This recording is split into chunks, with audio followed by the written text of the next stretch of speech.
1, 2, 3, 4, 6. and I'm 7. Everyone likes a good success story, which is what I'm going to talk to you guys about today.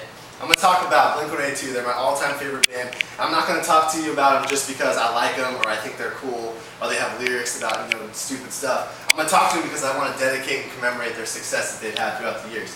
First of all, if you don't know who Blink-182 is, you've pretty much been living under a rock. They're a pop-punk band from Poway, California, and their members are Tom DeLonge, guitar vocals, Mark Hoppus, bass vocals, and Travis Barker on the drums. They've sold about 30 million records worldwide, which is pretty much a lot. If you haven't heard, they've had an EP, they've had 5 records, they have a live CD, they have a greatest hits compilation, they have 3 DVDs. They've been on shows such as like Mad TV, The Simpsons, Jay Leno, Conan O'Brien. They've actually won 3 MTV Music Awards and 4 Teen Kids Choice Awards. And they're said to be one of the biggest bands of their genre. What's funny about their success is it all started with an act of deviance. Tom DeLonge was kicked out of high school, and he actually met Mark Hoppus, the bass player, at the new school that he went to. There they started playing around, started fiddling around with instruments, and they recruited Scott Raynor on the drums. With that, they went in and recorded a Fly Swatter EP. They called it the Fly Swatter EP on a $50 4-track recorder, and they released it independently. The same year, they signed to Kung Fu Records.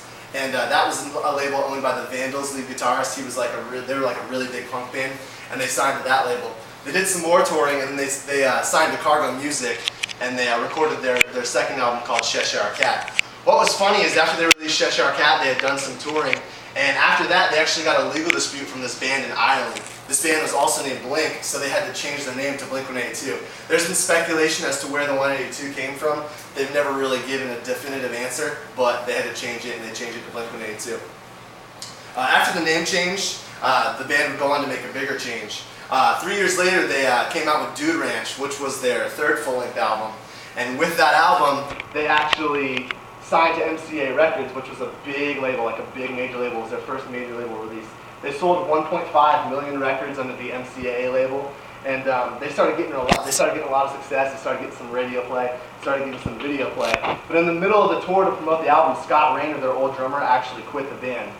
They were on tour with a band called the Aquabats, which is their current drummer Travis Barker's old band, and they had him fill in on some shows. And after that, they asked Travis Barker to fill in permanently, and he decided to go with the job. And if you've ever heard Travis Barker play, you know that's a vital asset to the band. The drummer would not be the only change that the band would go through. In 1999, they released their album Enema of the State, which everyone knows. It's got What's My Age Again on it, All the Small Things, Adam's Song. If you've been alive, you've heard at least 1 or 2 of the songs, or you own the record, or you burned it. Doesn't matter, everyone's heard it. They sold 15 million copies of the record, and this is when they were going through they hit mainstream really hard. They had severe radio play, they had a lot of video play.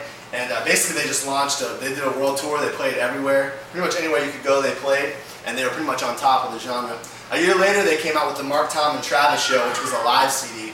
And that live CD was limited edition. Within the first couple of weeks it went out of print, and you have to go on like Amazon or eBay to find it because you can't even find it in stores. After the newfound success, they had more success to follow. In 2001 they came out with Take Off Your Pants and Jacket, which is, it's pretty funny, but it was actually their best CD to date.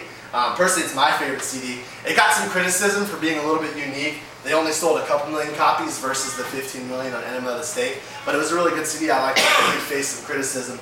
After that, Tom and Travis came out with a side project called Boxcar Racer. And they released a couple of DVDs before they came out with their next CD, which was basically their 5th album. And it was their last album to date, and it was simply called Blink-182. I didn't like it when it came out. It got a lot of criticism for being really mature. It was still my all-time favorite band at the time, but I didn't really like it, so I didn't even buy it. And as I said before, that was Blink-182's last studio album to date. After they did the touring for the 5th album, Tom took a lot of time off to spend with his wife and kids. Mark was kind of betrayed that he wasn't in the side project. They just kind of did it without him. And when they came in the studio to do the 6th album, they realized there was way too much tension. They couldn't agree on song ideas.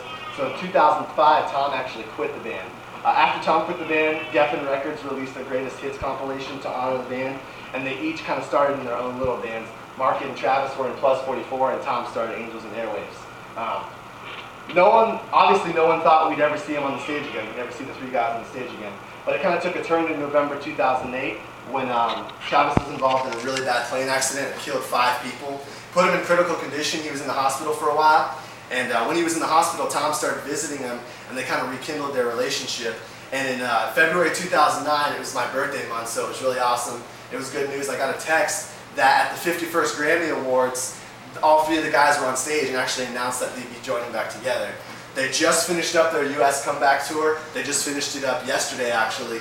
And they're set to record their 6th studio album, 2010, which is next year. Early next year, they're set to come out with their new album. In conclusion, I'm not talking about Blink because I think they're easy to talk about. I'm not talking about Blink-182 because, you know, they're really funny and it's a good topic because I've been following them my entire life. I talk about them because they're a true success story. Not only did they help me when I was going through stuff, like, you know, when my parents got a divorce, when I was going through high school and tough times, not only did they help me, but they also are a true inspiration. I think they can be a true inspiration to everyone. It just shows that with dedication, hard work, and loyalty, you can accomplish whatever you want.